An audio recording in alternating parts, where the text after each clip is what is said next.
नमस्कार दोस्तों। प्रेमचंद जी के फटे जूते शीर्षक निबंध में परसाई जी ने प्रेमचंद के व्यक्तित्व की सादगी के साथ एक रचनाकार की अंतर्भेदी सामाजिक दृष्टि का विवेचन करते हुए आज की दिखावे की प्रवृत्ति एवं अवसरवादिता पर व्यंग किया है। तो दोस्तों, आज हम सुनेंगे प्रेमचंद के फटे जूते नामक निबंध। प्रेमचंद का एक चित्र मेरे सामने है। पत्नी के साथ फोटो खिंचा रहे हैं। सिर पर किसी मोटे कपड़े की टोपी, कुर्ता और धोती पहने हैं। कनपटी चिपकी है। गालों की हड्डियां उभर आई हैं, पर घनी मूछें चेहरे को भरा भरा बतलाती हैं। पावों में कैनवस के जूते हैं, जिनके बंद बेतरतीब बंधे हैं। लापरवाही से उपयोग करने पर बंद के सिरों पर ही लोहे की पतरी निकल जाती है और छेंदों में बंद डालने में परेशानी होती है। तब बंद कैसे भी कस लिए जाते हैं। दाहिने पांव का जूता ठीक है, मगर बाएं जूते में बड़ा छेद हो गया है, जिसमें से अंगुली बाहर निकल आई है। मेरी दृष्टि इस जूते पर अटक गई है। सोचता हूँ, फोटो खिंचाने की अगर यह पोशाक है तो पहनने की कैसी होगी। नहीं, इस आदमी की अलग अलग पोशाकें नहीं होंगी। इसमें पोशाकें बदलने का गुण नहीं है। यह जैसा है वैसा ही फोटो में खिंच जाता है। मैं चेहरे की तरफ देखता हूँ। क्या तुम्हें मालूम है मेरे साहित्यिक पुरखे कि तुम्हारा जूता फट गया है और अंगुली बाहर दिख रही है। क्या तुम्हें इसका जरा भी एहसास नहीं है? जरा लज्जा, संकोच या झेप नहीं है? क्या तुम इतना भी नहीं जानते कि धोती को थोड़ा नीचे खींच लेने से अंगुली ढक सकती है? मगर फिर भी तुम्हारे चेहरे पर बड़ी बेपरवाही, बड़ा विश्वास है। फोटोग्राफर ने जब रेडी प्लीज कहा होगा, तब परंपरा के अनुसार तुमने मुस्कान लाने की कोशिश की होगी। दर्द के गहरे कुएं के तल में कहीं पड़ी मुस्कान को धीरे धीरे खींचकर ऊपर निकाल रहे होगे कि बीच में ही क्लिक करके फोटोग्राफर ने थैंक यू कह दिया होगा। विचित्र है यह अधूरी मुस्कान। यह मुस्कान नहीं, इसमें उपहास है, व्यंग है। यह कैसा आदमी है जो खुद तो फटे जूते पहने फोटो खिंचा रहा है, पर किसी पर हंस भी रहा है। फोटो ही खिंचाना था तो ठीक जूते पहन लेते या ना खिंचाते। फोटो ना खिंचाने से क्या बिगड़ता था। शायद पत्नी का आग्रह रहा हो और तुम अच्छा चल भाई कहकर बैठ गए होगे।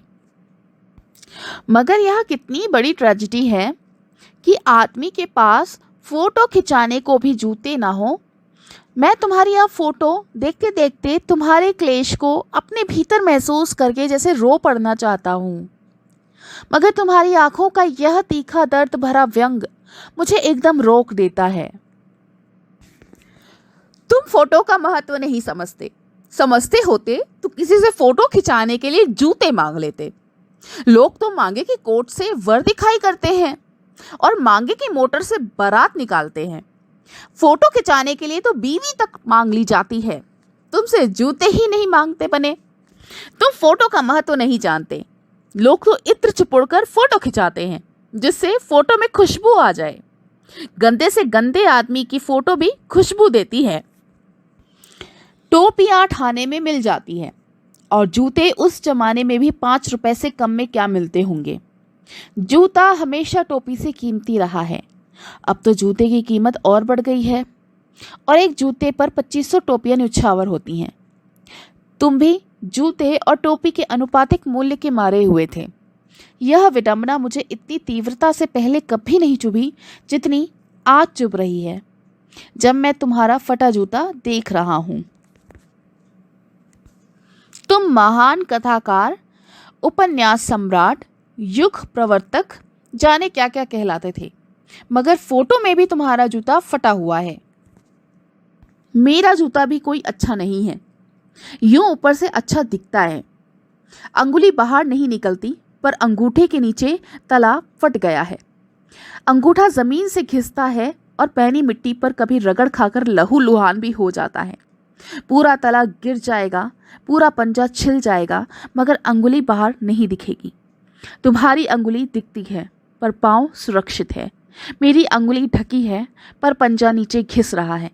तुम पर्दे का महत्व ही नहीं जानते, हम पर्दे पर कुर्बान हो रहे हैं। तुम फटा जूता बड़े ठाठ से पहने हो, मैं ऐसे नहीं पहन सकता। फोटो तो जिंदगी भर इस तरह नहीं खिंचाऊं, चाहे कोई जीवनी बिना फोटो के ही छाप दे। तुम्हारी यह व्यंग मुस्कान मेरे हौसले पस्त कर देती है। क्या मतलब है इसका? कौन सी मुस्कान है यह? क्या होरी का गोदान हो गया? क्या पूस की रात में नील गाय हल्कू का खेत चर गई? क्या सुजान भगत का लड़का मर गया क्योंकि डॉक्टर क्लब छोड़कर नहीं आ सकते? नहीं, मुझे लगता है माधो औरत के कफन के चंदे की शराब पी गया। वही मुस्कान मालूम होती है। मैं तुम्हारा जूता फिर देखता हूं। कैसे फट गया यह, मेरी जनता के लेखक? क्या बहुत चक्कर काटते रहे? क्या बनिए के तगादे से बचने के लिए मील 2 मील का चक्कर लगाकर घर लौटते रहे? चक्कर लगाने से जूता फटता नहीं है, घिस जाता है। कुंभन दास का जूता भी फतेहपुर सीकरी आने जाने से घिस गया था। उसे बड़ा पछतावा हुआ। उसने कहा, आवत जात पनैया घिस गई, बिसर गयो हरि नाम। और ऐसे बुलाकर देने वालों के लिए कहा था, जिनके देखे दुख उपजत है, तिनको करबो परे सलाम। चलने से जूता घिसता है, फटता नहीं। तुम्हारा जूता कैसे फट गया? मुझे लगता है तुम किसी सख्त चीज को ठोकर मारते रहे हो। कोई चीज जो परत पर परत सदियों से जम गई है, उसे शायद तुमने ठोकर मार मार कर अपना जूता फाड़ लिया। कोई टीला जो रास्ते पर खड़ा हो गया था, उस पर तुमने अपना जूता आजमाया। तुम उसे बचाकर उसके बगल से भी तो निकल सकते थे। टीलों से समझौता भी तो हो जाता है। सभी नदियां पहाड़ थोड़े ही फोड़ती हैं, कोई रास्ता बदलकर घूम कर भी तो चली जाती हैं। तुम समझौता कर नहीं सके। क्या तुम्हारी भी वही कमजोरी थी जो होरी को ले डूबी? वही नेम धर्म वाली कमजोरी। नेम धर्म उसकी भी जंजीर थी, मगर तुम जिस तरह मुस्कुरा रहे हो, उससे लगता है कि शायद नेम धर्म तुम्हारा बंधन नहीं था, तुम्हारी मुक्ति थी। तुम्हारी यह पाँव की उंगली मुझे संकेत करती सी लगती है। जिसे तुम घृणित समझते हो, उसकी तरफ हाथ की नहीं, पाँव की उंगली से इशारा करते हो। तुम क्या उसकी तरफ इशारा कर रहे हो जिसे ठोकर मारते मारते तुमने जूता फाड़ लिया? मैं समझता हूँ, तुम्हारी उंगली का इशारा भी समझता हूँ और यह व्यंग मुस्कान भी समझता हूँ। तुम मुझ पर या हम सभी पर हंस रहे हो, उन पर जो अंगुली छुपाए और तलुआ घिसाए चल रहे हैं, उन पर जो टीले को बरका कर बाजू से निकल रहे हैं।